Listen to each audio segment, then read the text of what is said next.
1번부터 풀어봅시다. 기출문제. 1번 로이의 분류에 따른 정책 유형에 관한 예의다. 옳지 않는 것은 옳지 않는 거 몇 번? 4번. 그쵸? 4번은 분배 정책, 배분 정책이죠. 자, 그다음 문제 2번. 경제 유형에 대한 설명으로 옳은 것은, 자, 로이는 정책 유형에 따라 정책 집행 과정까지 달라진다고 이야기한 사람은 리플라이어죠. 리플라이어 프랭클린이었죠. 따라서 정책 결정 과정이 달라진다고 그랬지 집행 과정이 달라진다고는 안 했죠. 두 번째, 리플라이어 프랭클린은 그 정책 유형 중 재분배 정책은 안정적 아니라고 그랬죠. 루틴화할 수가 없다고 그랬죠. 그리고 우리가 갈등이 제일 심하다고 그랬죠. 갈등이 제일 심하니까 안정적, 루틴화 이런 말들이 다 틀렸죠. 로이의 정책 유형 구분은 상호 배타성이라는 분류 요건을 만족시키지 않고 있다. 그렇죠? 우리가 분류를 할 때는 두 가지 기준이 있죠. 어떤 게 있어요? 포괄성하고 상호 배타성. 그렇죠? 자, 우리가 뭐 어떤 걸 분류를 할 때는 두 가지가 필요해요. 그렇죠? 포괄성하고 상호 배타성.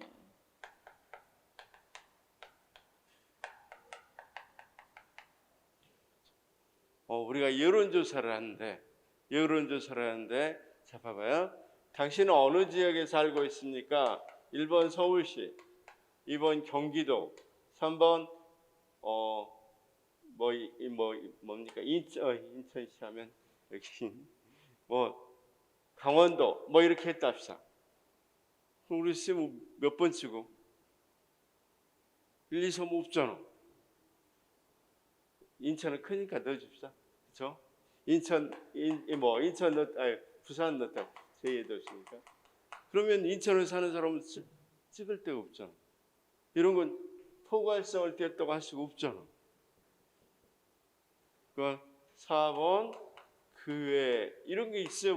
만약에 있더라도 다 누구나 할 수 있겠죠. 분류라는 게 이렇게 전체를 포함하고 있어줘야 되겠죠. 이런 것들이 있다든가. 상호 배타성은 한 군데만 들어가야 되는데 여기도 들어가고 저기도 들어가면 안 되겠죠. 이걸 골라야 되는데 여기도 들어가고 저기도 들어가면 안 되죠. 뭐가 있어야 돼요? 다 여기 들어가면 다른 지역은 안 들어가야 되겠죠. 그럴 때 우리가 상호 배타성이라고 해요. 쉽게 말해서 이렇게 어떤 거 있었어요? 이 분배 정책, 그다음 재분배 정책, 규제 정책, 구성 정책이 있다면 여기에 들어가면 여기에는 안 들어가야 되겠죠. 그렇죠? 그럼 농어촌 보조금을 준다. 그럴 때는 이건 분배 정책이네 이렇게 했는데 어떻게 보니까 농어촌이 조금 저소득층이 많죠. 그래서 거기를 더 도와주는 거 세금을 걷어서 그러면 재분배 정책일 수도 있겠죠. 이거이면 안 되겠잖아. 그렇죠? 이런 것을 뭐라고 그런다? 상호 배타성이라고 그런다. 그런데 로이의 분류 중에는 이런 게 많이 존재하다 보니까 뭐라고 그런다? 조금 문제가 있다 이렇게 비판을 받는다. 그래서 3번을 맞고 4번 이건 추출 정책이 아니라 무슨 정책입니까? 구성 정책이죠. 3번.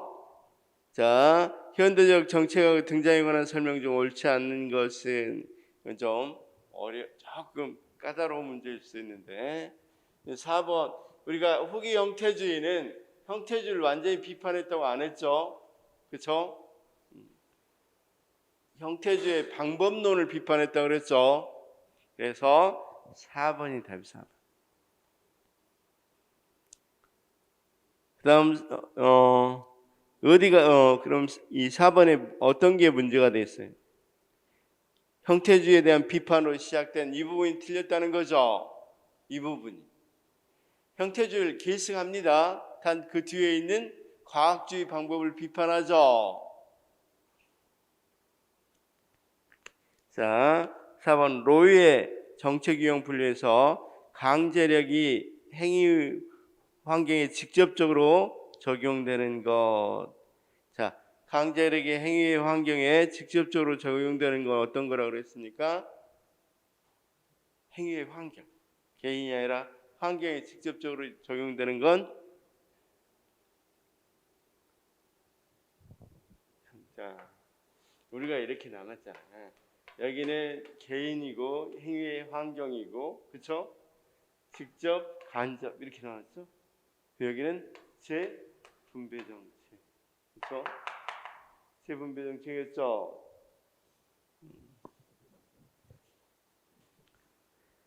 자, 그다음 5번 딜레마 이론 이거 한번 풀어. 몇 번이 답입니까? 풀어본 게 아니라 몇 번? 이거 이미 풀었죠? 답은 2번. 그쵸? 1번은 부정확한 정보와 의사결정자의 결정 능력 한계로가 아니라 분명한 네.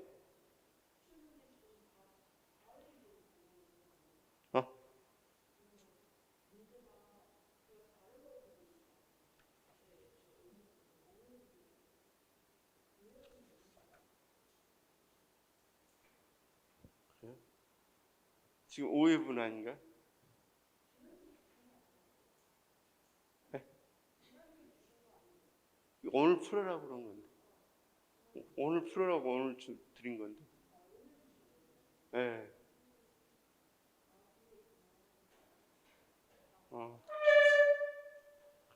빨리 가서.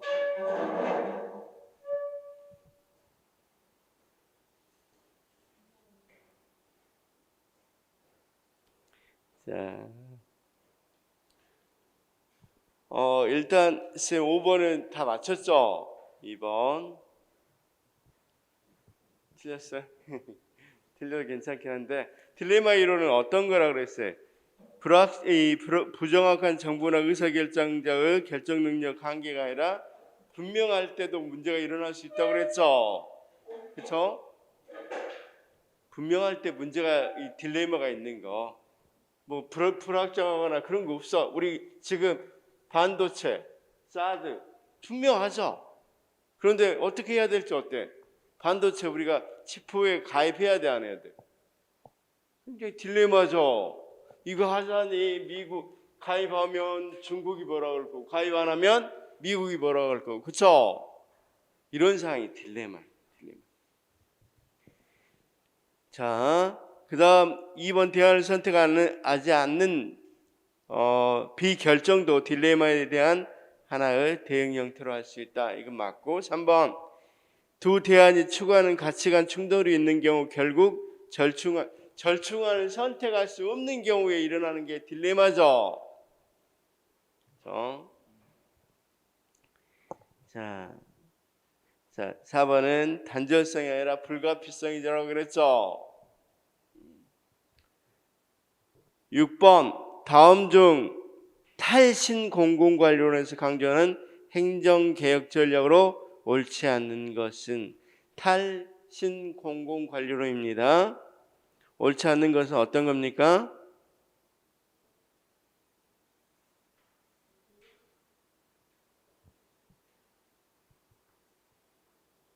이거 문제를 잘못 냈나? 규제 완화가 아니라 그랬죠. 미안해요. 4번 규제 완화가 아니라 탈신공공관리론 다시 어느 정도 재규제라고 그랬죠. 재규제. 그래서 4번이죠. 4번. 아니 3번. 3번. 재규제. 7번. 신공공 서비스론에 대한 설명으로 가장 옳지 않는 것. 가장 옳지 않는 것. 답은 몇 번입니까? 토론, 담론 강조한다고 그랬잖아. 한 번만 더 생각해봐. 신공공 관리로는 방향 잡기 아니라고 그랬죠. 그냥 봉사. 시민의 봉사라고 했어요. 시민의 봉사. 자, 그다음 피터스가 거버넌스 정부개혁 모형에서 정부 내부 규제가 제거되거나 축소되면 정부 관료자가 훨씬 역동적이고 효율적으로 기능할 거라고 가정하는 모형은 저통제 모형, 탈규제 모형. 그쵸? 4번. 신공공관료인과 뉴 거버넌스 차이점에 대한 설명으로 가장 적절하지 않는 것. 뉴 거버넌스입니다. 가장 적절하지 않는 건 어떤 겁니까? 빨리 답하면 몇 번? 답은? 쌤 이거 왜 많이 헷갈려? 3번이죠. 그쵸? 우리 쌤 지난번에 좀 아프셔가지고 못 들으셨나 보다. 10번은 쌤 딱 다음 중 가장 옳은 것은? 가장 옳은 거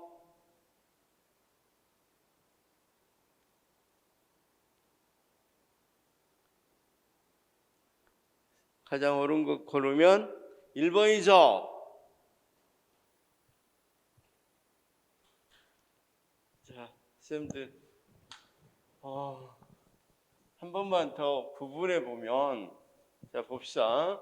우리가 신공공관리 이게 있으면 이거하고 연결될 수 있는 거, 신공공관리는 다 알죠 우리가, 그렇죠?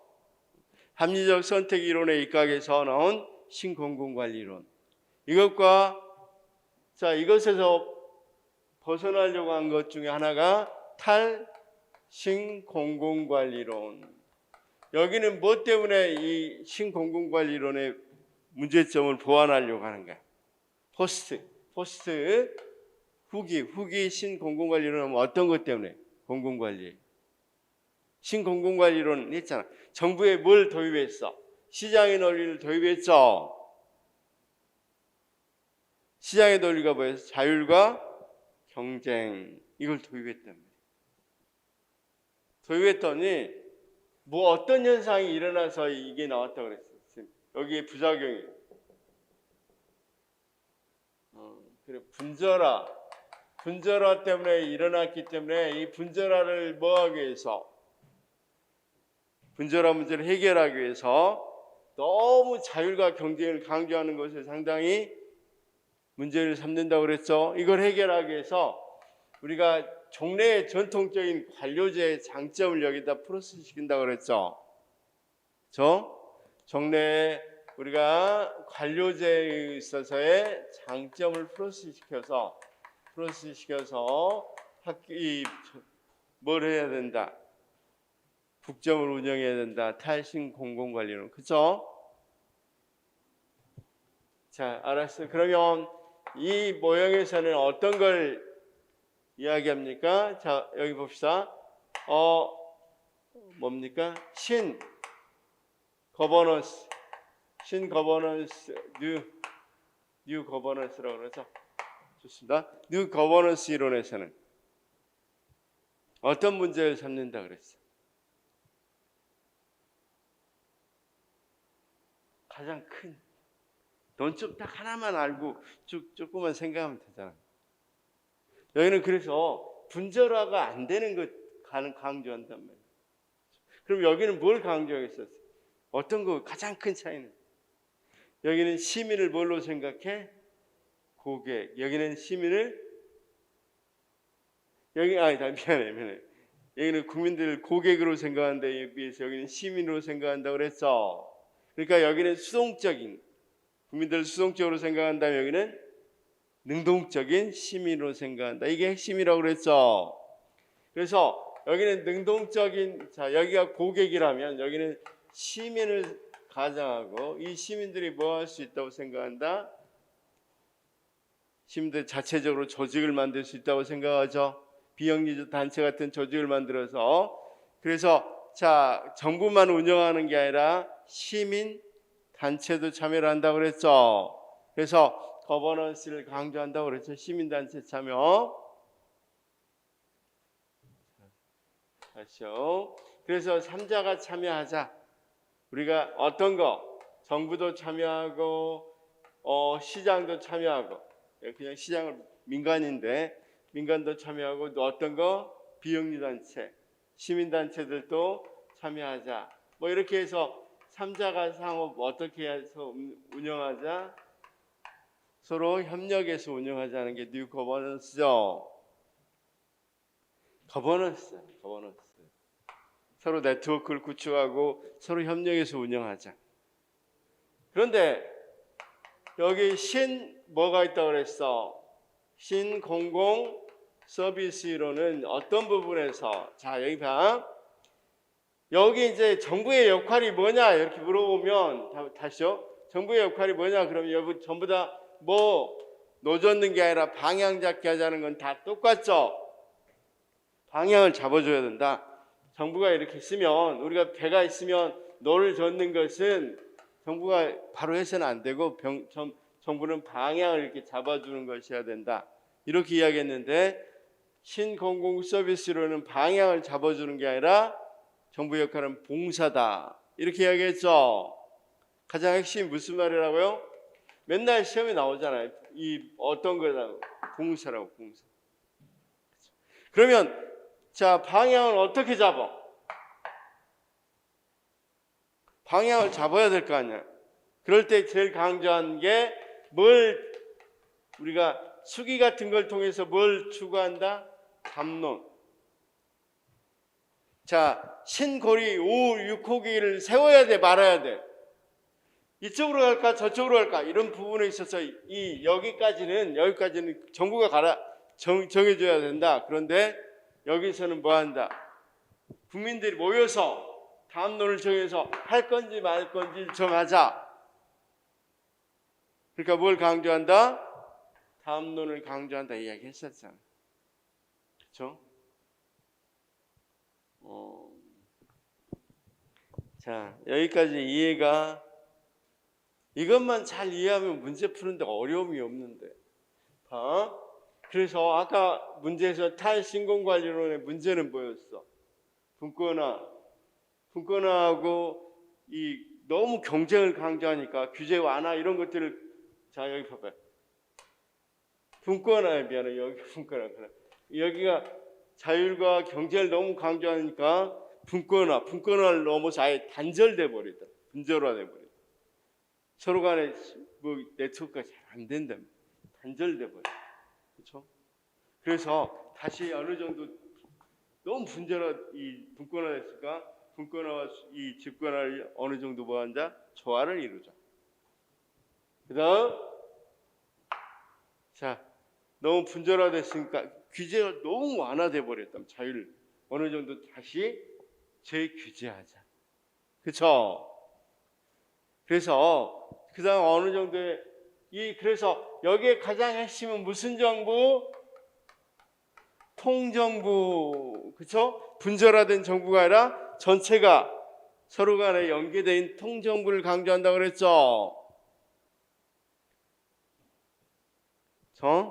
그래서 여기서 아까 규제 완화가 아니라 다시 어느 정도는 재규제할 건 재규제하자 이 말이에요. 그렇죠? 선생님, 규제 완화를 하더라도 여러분 오염 방지 이런 것들까지 규제 다 완화해 버리면 큰일 나겠죠. 그래서 어느 정도 규제할 건 규제하자는 게 저기 입장입니다. 뉴 거버넌스는 말 그대로 여기는 여전히 정부 시장에 맡기더라도 방향은 잡는 건 정부가 중요한 역할을 하게 되는데, 시장도 정부도 사실 조금 못 믿으니까 누구도 참여자, 시민사회단체라든가 여러 가지 주민들의 참여까지 포함해서 서로 간에 거버넌스 형태로 하자. 거버먼트가 아니라 서로 간에 연계해서 하자. 그렇죠? 그래서 뉴 거버넌스, 여기서는 뭐가 핵심이다? 고객이 아니라 국민들이 시민이다. 고객은 수동적으로 받는 거잖아. 우리가 당연히 고객하면 이 일상에서도 고객으로 취급받는다는 것은 어떻든 가서 우리는 음식을 먹어주기만 해야 되는데, 그런 게 아니라 국정을 운영하는데 시민은 하나의 뭐다? 능동적인 참여자다. 시민도 같이 참여를 해서 운영해야 된다. 이런 입장이니까 시민이고, 정부 말고도 누가 필요하다? 시민도 하자. 그럼 여기 신공공 서비스로는 이게 이제 시험에 요즘 제일 많이 나오죠. 신공공 서비스로는 아예 뭐 하자? 쌤 봉사다. 방향 잡기도 너네들이 하지 마라. 방향 잡기도 누구랑 같이 하자? 국민이 정하자. 국민이. 그렇죠? 그래서 담론 이걸 강조한다고 그랬죠. 또는 공론 이렇게 해서 우리가 담론이나 공론 조사 같은 걸 통해서 방향을 잡아가면서 하자는 게 보다.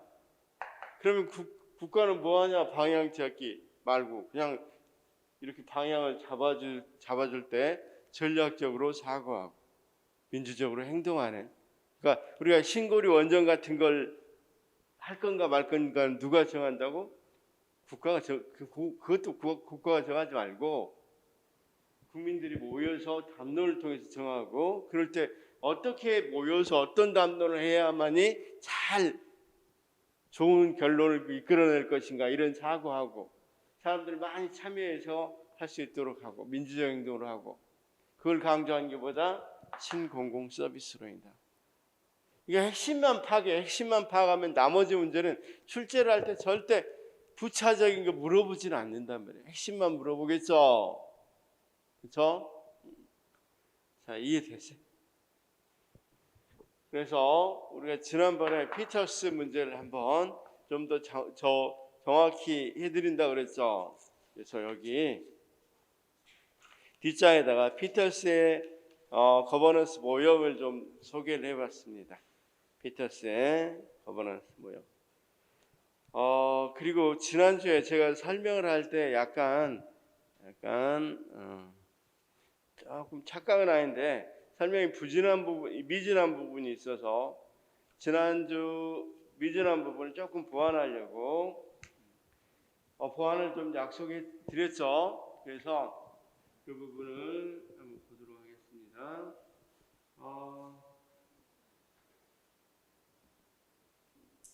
몇 페이지냐면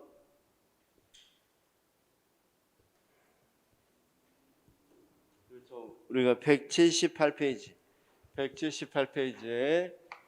178페이지 몇 번과 몇 번을 설명할 때 이야기했었냐면 10번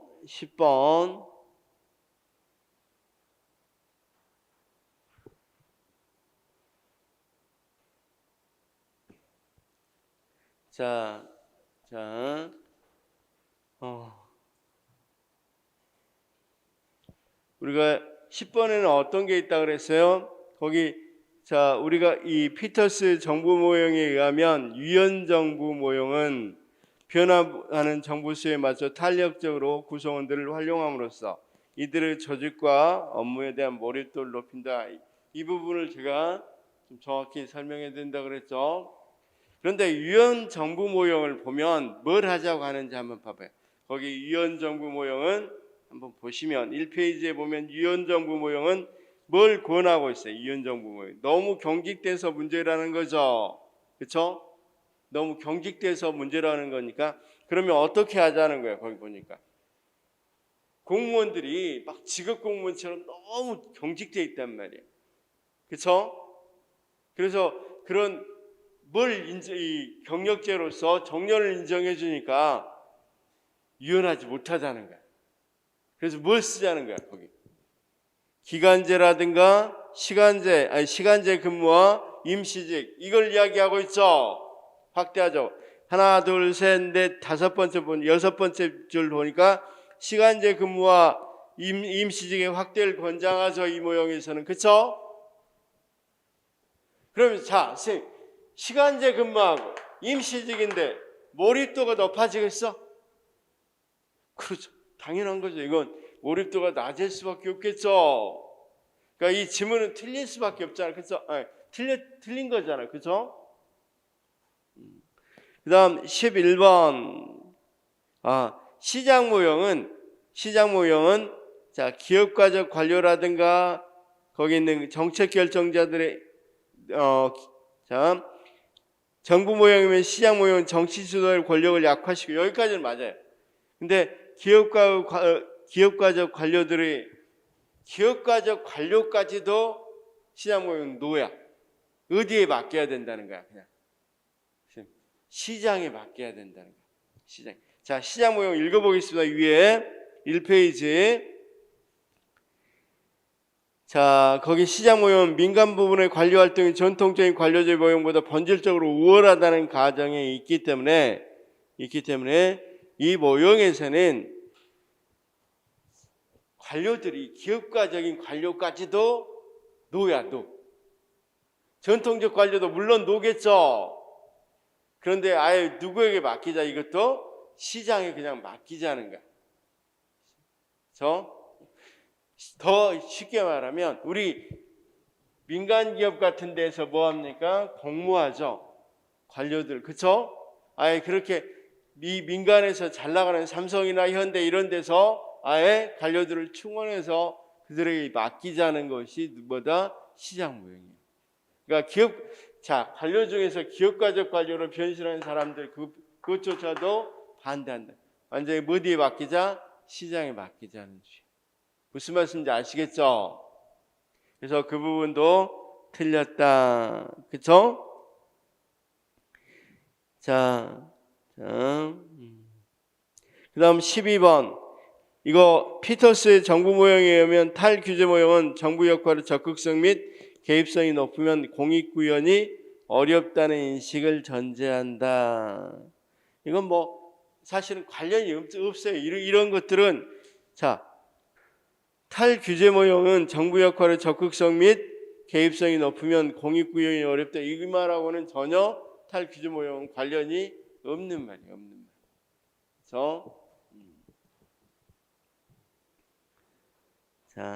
그래서 그 정도로 알아두시면 좋겠습니다. 그때 한번 이걸 다시 좀 정확히 읽어보면 피터스 거버넌스 모형을 어느 정도 이해할 것 같고, 그 다음 오늘 나눠드린 거 우리 선생님 다 받았죠? 지금 3장 자료. 오늘 나눠드린 건 하나는 지난주 정리한 거 있죠? 지난주 거 쭉 한번 정리해봤습니다.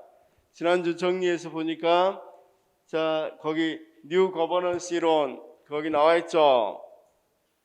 뉴 거버넌스 이론에서 어떤 부분을 정리해봤냐면 NPM 신공공관리론하고 뉴 거버넌스 이걸 뭐라고도 불러요? 국정관리라고도 부릅니다.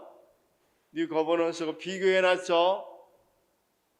비교표에서 뭐 하는 것, 좀 중요한 것. 자, 국민을 뭐라고 생각했다? 신공공관리론에서는 고객으로.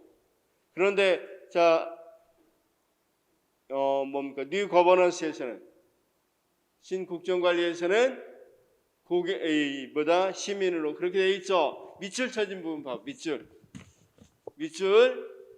그다음 거기 밑에 행정 역할이 뭐냐? 공공기업가로서 행정 관료다.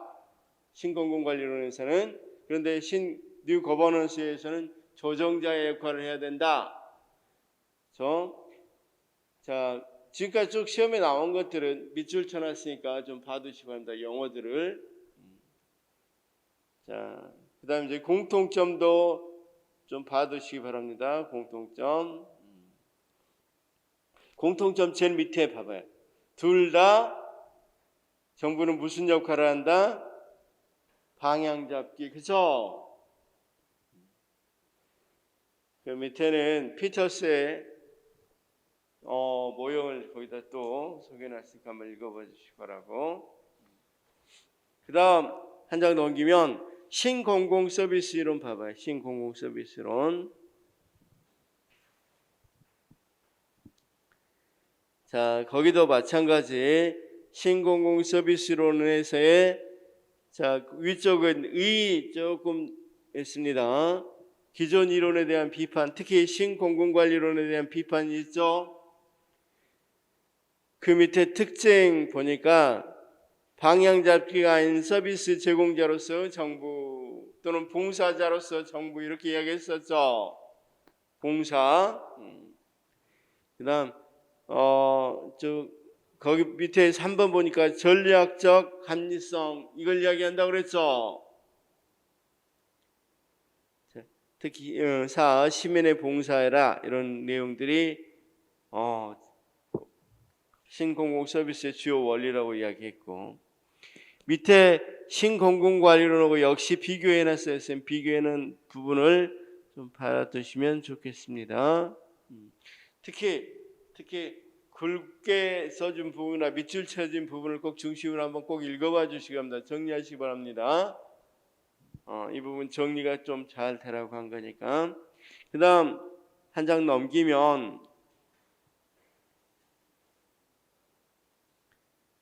자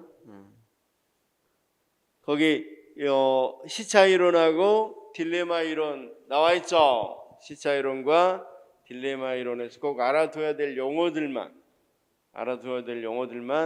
정리해 봤습니다. 다시 자, 알아둬야 될 용어들만 정리했습니다.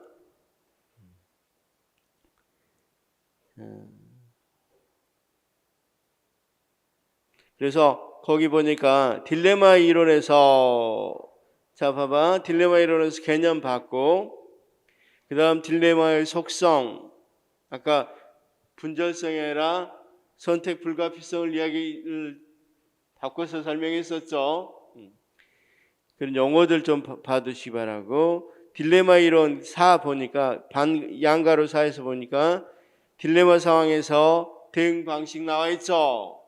거기 세 번째 보니까 뭐라고 돼 있어? seal 보니까 결정 회피. 아까 결정 회피도 하나의 방식이라고 그랬죠. 그렇죠? 아까 지문에서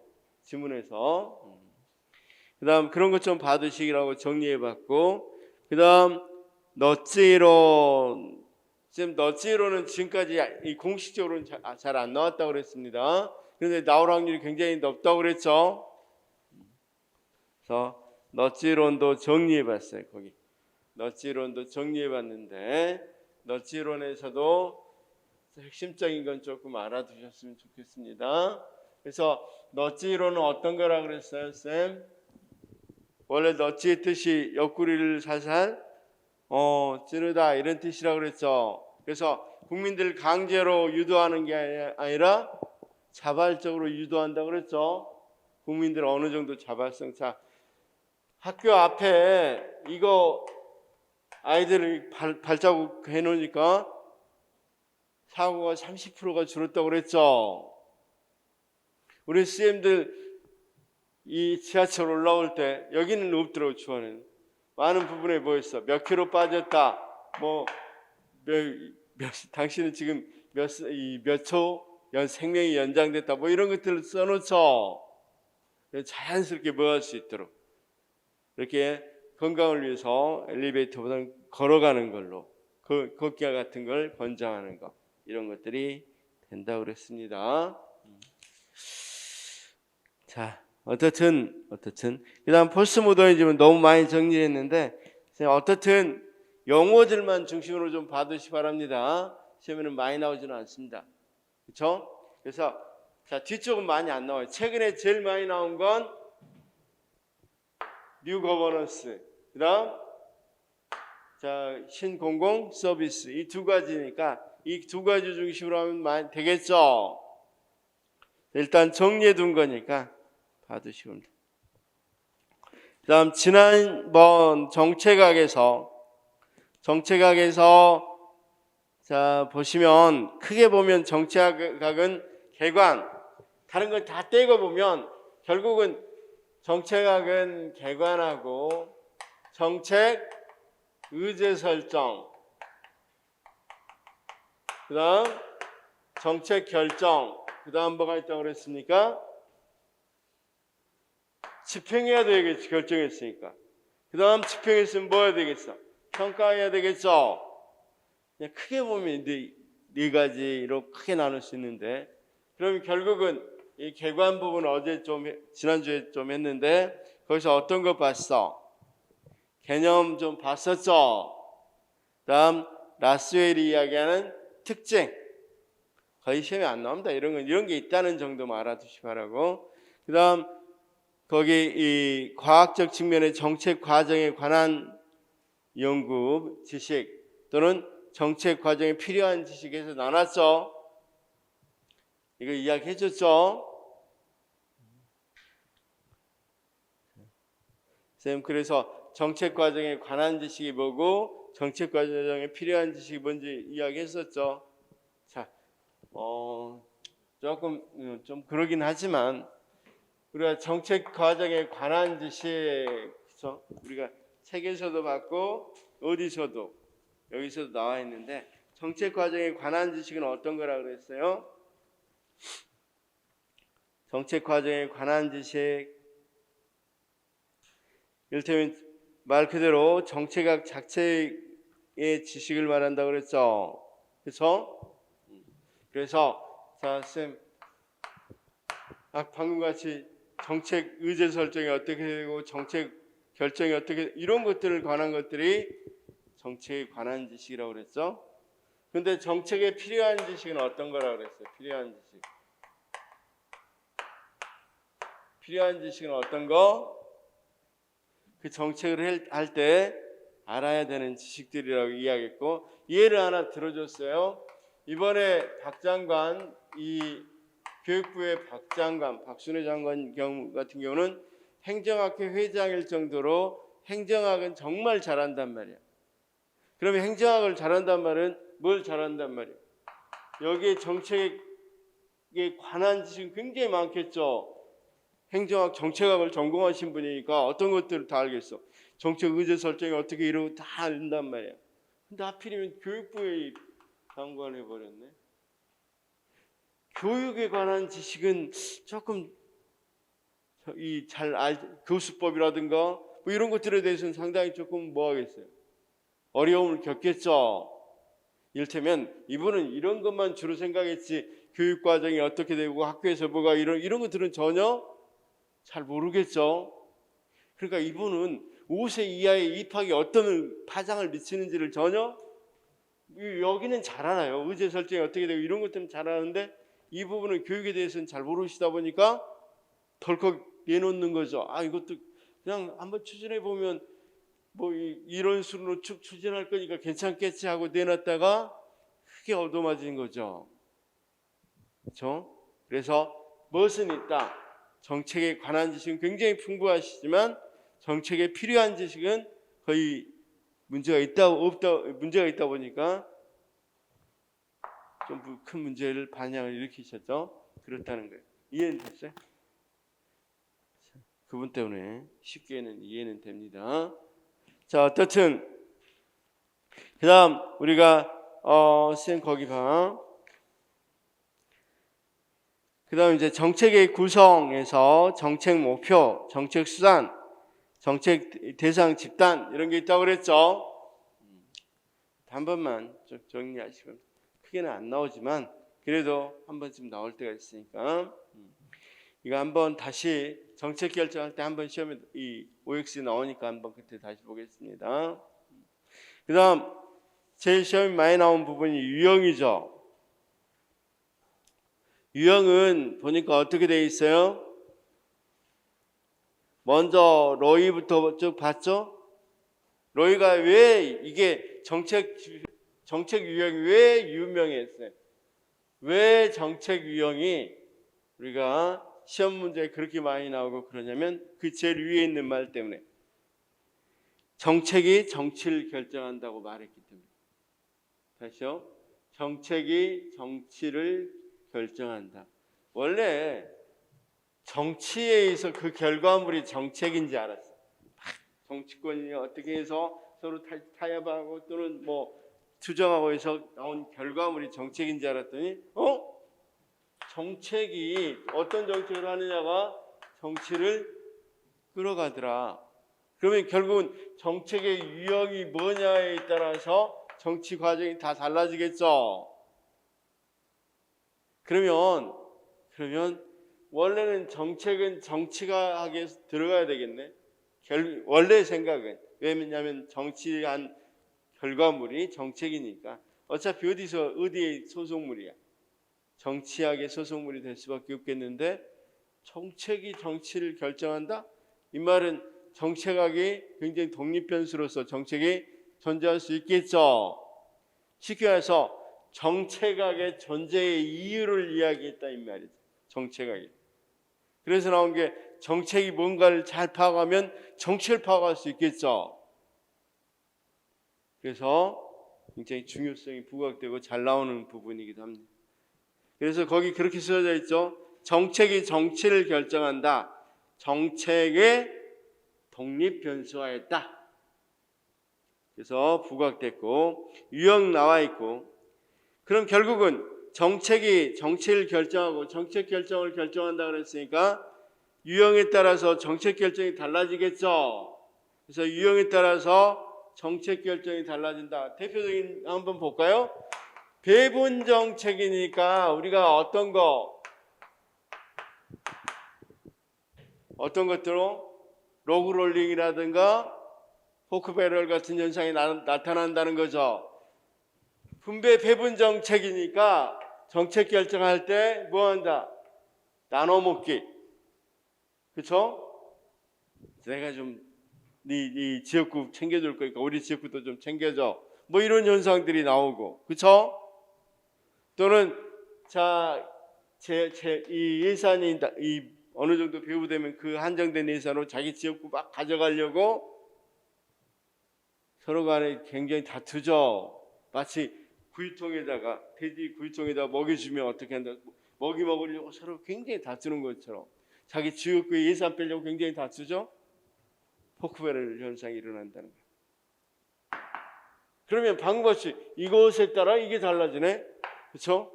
이렇게 이야기한 사람 누구다? 로이다. 방금 이해는 됐죠? 그래서 시험에 이렇게 나온단 말이에요. 그래서 배분 정책은 어떤 현상들이 나오느냐, 정책적으로 정책 결정 과정 속에 또는 정치 과정 속에 어떤 현상들이 나오냐 이걸 물어본다고. 물론 뭐 예시 가지고 물어볼 수 있겠지만 이런 식으로 물어보는 경우도 굉장히 많죠. 자, 그다음 한 장 넘기면 리플라이와 프랭클린은 왜 유명해요? 리플라이와 프랭클린이 왜 또 유명하냐면 자, 여기서 한 발 더 나갔어요. 로이는 정책 결정 과정을 좌우한다 그러니까 리플라이 같은 경우는 프랭클린 리플라이 같은 경우는 정책 집행도 좌우한대. 그러면 자, 여기 하나만 더 해봐야 되겠죠? 배분 정책 또는 재분배 정책이 있으면 실제 집행할 때 재분배 정책은 SOP가 표준 운용 절차가 마련될 수 있어 없어? 실제 집행할 때 마련되기 힘들다고 그러는 거죠. 그러니까 여기까지 나간 거야. 여기 정책 결정에서 끝난 게 아니라 정책 집행이 또 어떻게 이루어질지 여기까지 나가는 것이보다 리플라이와 프랭클린. 그러니까 리플라이와 프랭클린 나오면 이런 식의 문제가 나오겠죠. 여기 문제가 겹치니까 놔두더라도 이런 식의 문제가 나오겠죠. 여기 집행 문제가. 그래서 자, 다음 다양한 여기 알몬드 연구에서는 우리가 어떤 것 상징과 추출 정책 정도가 시험에 나왔다고 그랬죠. 자, 지난주에 다 했으니까 한번 다시 정리를 하시기 바래. 정리를 쭉 해보시기 바래. 거기 쌤들 굳게 써져 있거나 밑줄 쳐진 부분은 기출된 지문입니다. 기출된 지문이니까 한번 볼 때도 이 강약을 통해서 보시기 바랍니다.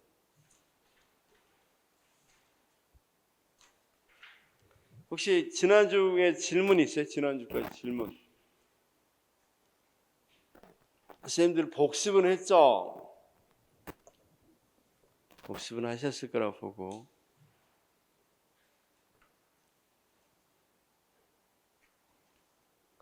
오늘은 210페이지 할 차례죠. 210페이지에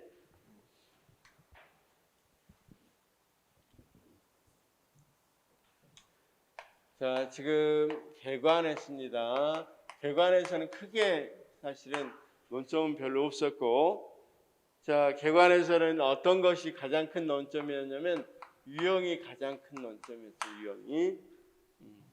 그래서 자, 구성 요소라든가 여기 의의에서 뭐 정의나 특징 이런 건 크게 문제가 뭐 출제가 자주 되는 부분이 아니니까 제일 잘 된 부분은 유형이라고 그랬죠. 자, 그다음에 이제 거기 뭐가 있냐면 정책 결정 요인하고 정책 참여자서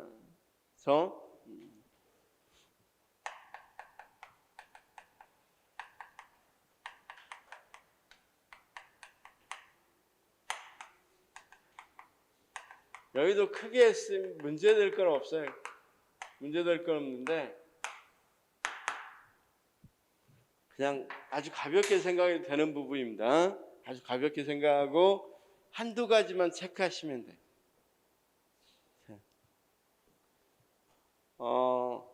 거기 정책 결정 요인 연구는 어떤 거냐? 정책 결정에 어떤 게 영향을 미치느냐? 자, 거기 있다시피 뭐가 영향을 미치느냐? 환경 요인으로 소득 수준 같은 사회 경제적 요인이 영향을 미치느냐? 자, 봅시다.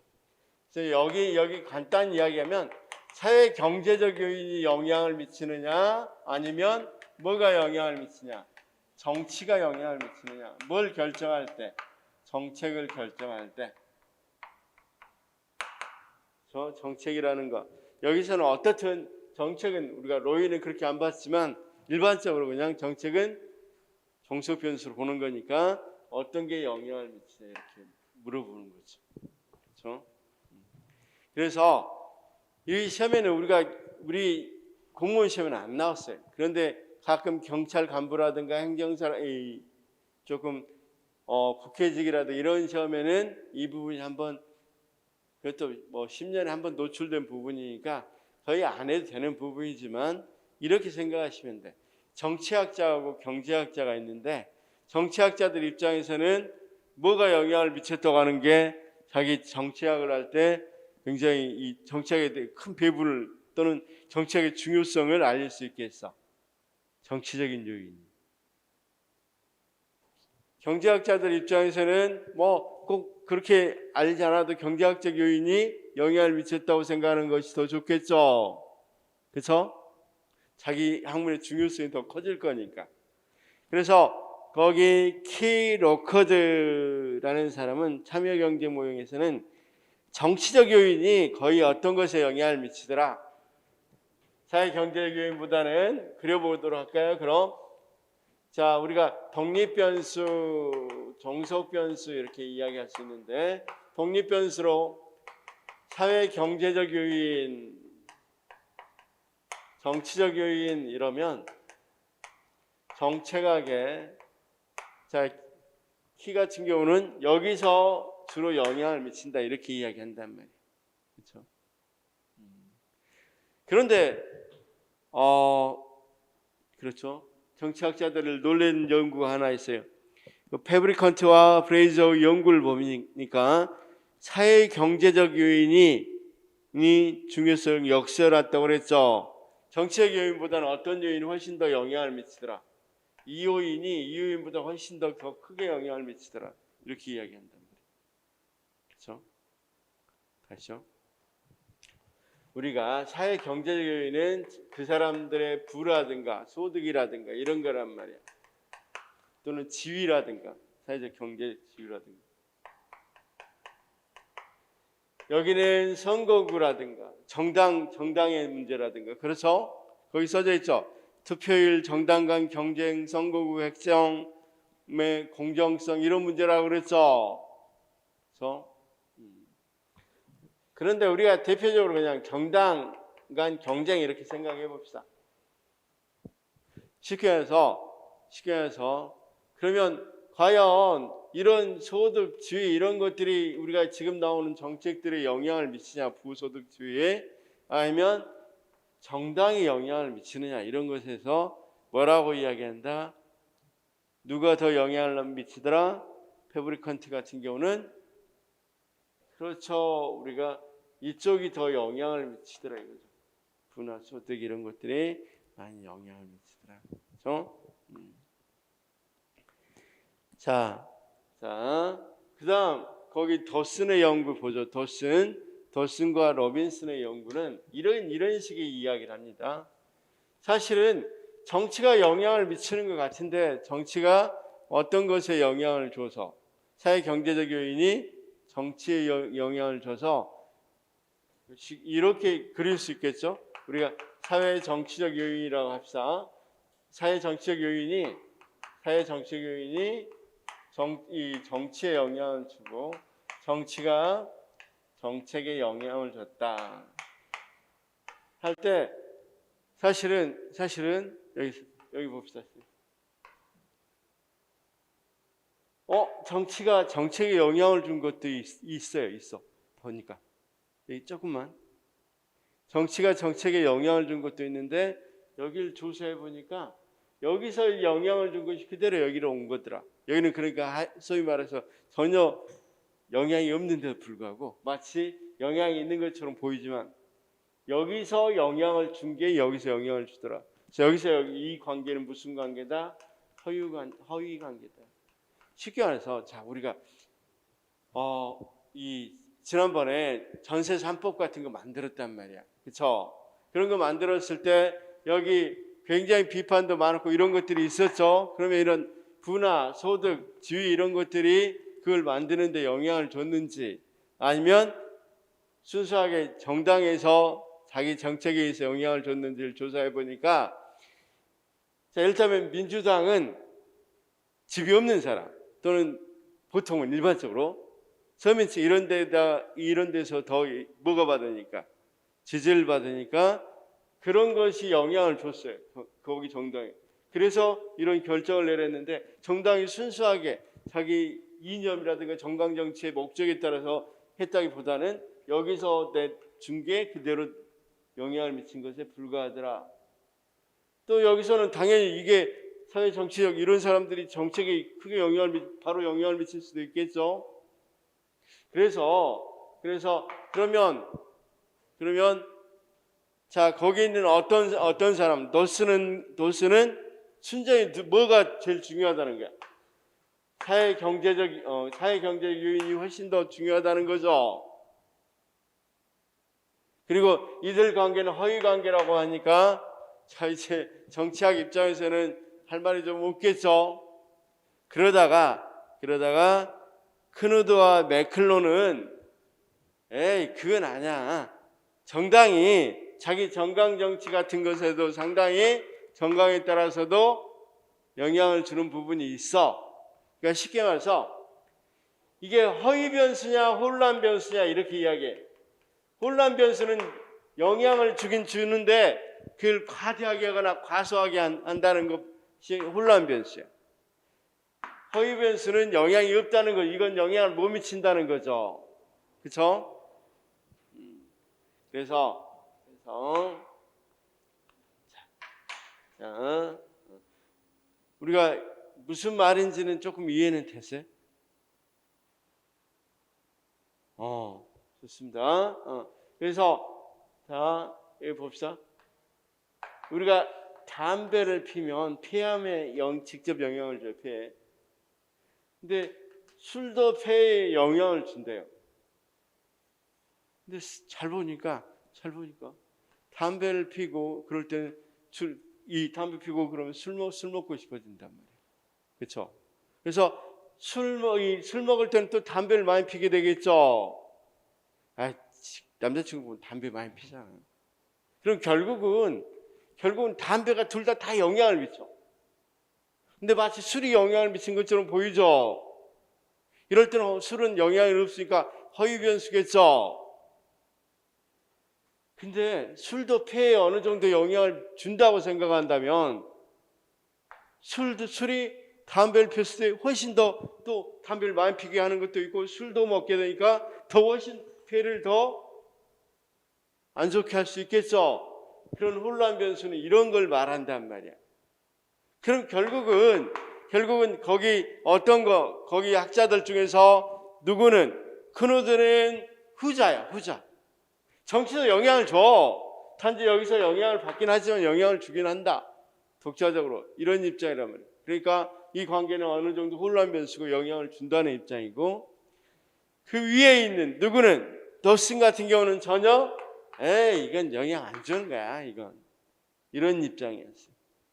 누구도 정확한 입장은 아니니까 출제할 때 이런 걸 출제할 때는 어떻게 출제해요? 그냥 어떤 연구는 어떤 주장을 했다 이렇게밖에 출제 안 한단 말이에요. 그러면 이거에서 제일 중요한 건 어떤 겁니까? 그냥 도슨하고 크누드 이것만 좀 알아두시면 되겠죠. 도슨은 그냥 허위 변수라 정치 체제가 영향을 안 미친다. 크누드는 정치 체제가 혼란 변수고 정치 체제가 독자적으로 영향을 미치는 부분이 있다. 이게 끝이죠. 둘 다 사회 체제가 사회 경제 요인이 영향을 미친다는 건 공통점이에요. 근데 이게 정치 체제가 영향을 미치냐 안 미치냐 이 정도에 대한 논의죠. 이해됐어요? 그 정도로만 알아두시면 돼요. 크게 큰 문제 없이. 자, 그 다음 정책 참여자. 정책 참여자는 문제가 한 문제나 두 문제 정도밖에 안 나오는데 이런 이야기였어요. 어떤 이야기냐면 그냥 이것만 알아두시면 돼요. 공식적이냐 비공식적이냐. 공식적인 것은 당연히 정책 결정할 때 대통령, 관료, 정책 결정할 때 다 참여하죠. 지금 많은 수혜 대책할 때 당연히 대통령 참여하죠. 관료 당연히 참여하죠. 의회 참여하죠. 그다음 정책 결정할 때 공식적으로 사법부도 적극적이지는 않지만 소극적으로 참여할 수 있겠죠. 이를테면 옛날에 행정수도 문제, 우리가 이 세종시에다가 수도를 완전히 옮기자 그랬더니 안 돼. 관례헌법에 의하면 서울이보다 수도야. 뭐 이렇게 해서 행정수도만 옮기도록 한 거죠. 실제 수도를 다 옮기지 못하게 했어. 그럼 결국은 그 정책에 영향을 줬어 안 줬어? 헌법재판소가. 또는 대법원 같은 데도 당연히 영향을 줄 수 있겠죠. 이런 것들이 이야기될 수 있다. 그렇죠? 근데 비공식적은 우리가 여론, 일반 국민, 그 다음 이익집단, 여론조사 부분 나중에 한번 꼭 뭡니까? 일반 국민은 주로 여론 가지고 영향을 미치는 거죠. 근데 여론이 정제된 여론이 뭐라고요? 공론 이렇게 이야기했죠. 그래서 거기 여론조사 비교표만 조금 보시면 나중에 문제 풀면서 한번 보도록 하겠습니다. 이건 많이 나올 건 아니니까. 쌤, 이익집단도 당연히 무슨 집단이 되겠어요? 이익집단도 비공식적인 것이 되겠죠. 이익집단은 다원주의에서 바로 뒷장에서 또 하니까 제가 이야기해 드리겠습니다. 이익집단은 거기 있는 것처럼 여러 이론들이 있으니까 그건 이 다원론회 할 때 바로 하도록 하겠습니다. 그 다음 시민단체 그 다음 한 장 넘기면 정당, 이거 꼭 알아주셔야 돼요. 우리가 제일 많이 헷갈려서 문제가 나오는 게 정당은 비공식적 참여자입니다. 정당은 비공식적 참여자다. 이걸 알아두시면 됩니다. 이 부분은 크게 보실 필요는 없습니다. 자, 문제 한번 볼까요? 정책과정 참여자에서 의회는 중요한 정부 정책을 결정하는 공식적 참여자이다. 맞죠? 정책과정 참여자에서 헌법재판소는 위원심사를 통해 정책과정 전반에 영향을 맞죠? 정책과정 참여자에게 정책 전문가는 정책을 분석평가해 정책 대안을 제시한다. 맞습니다. 정책과정 참여자에서 정당은 공식적 참여 틀렸죠? 하나 물어봅시다. 정책 전문가는 공식적입니까? 비공식적입니까?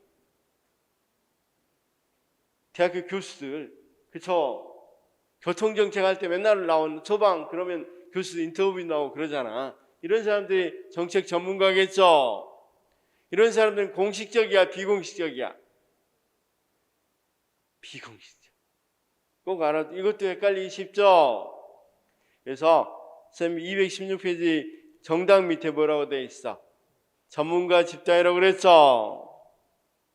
그래서 전문가 216페이지 정당 바로 밑에 전문가 집단이죠. 그래서 이렇게 학계에 있는 사람 이런 사람들은 다 비공식입니다. 우리나라 정책과정 참여자에서 사법부는 정책 집행으로 인한 사회적 갈등 사항이 야기되었을 때 판결을 통해서 정책의 합법성이나 정당성을 판단한다. 맞고, 우리나라 정책과정 참여자에서 국회는 국정조사나 예산심의 등을 통해서 행정부를 견제하고 국정감사, 대정부 질의 등을 통해서 정책 집행 과정을 평가한다.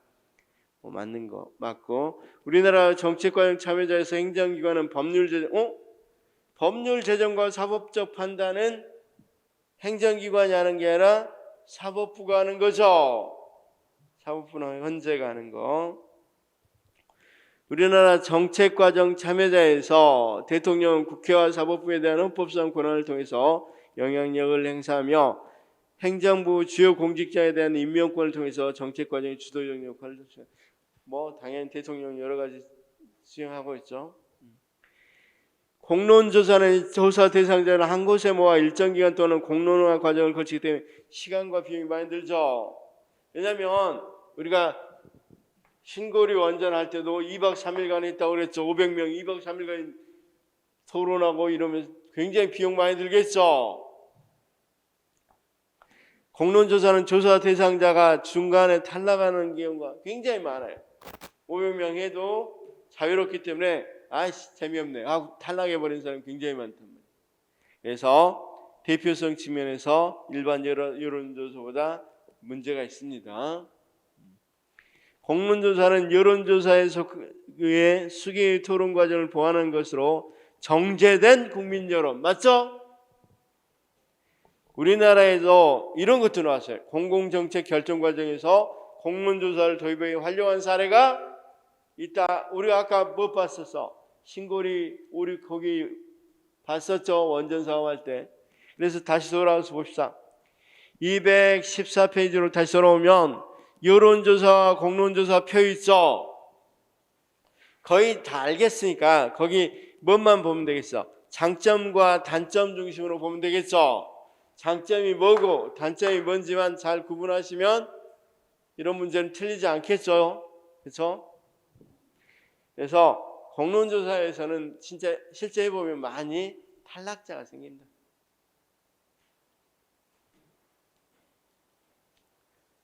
자, 거기 이제 정책 의제 설정해야 되는데 좀 쉬었다가 하겠습니다.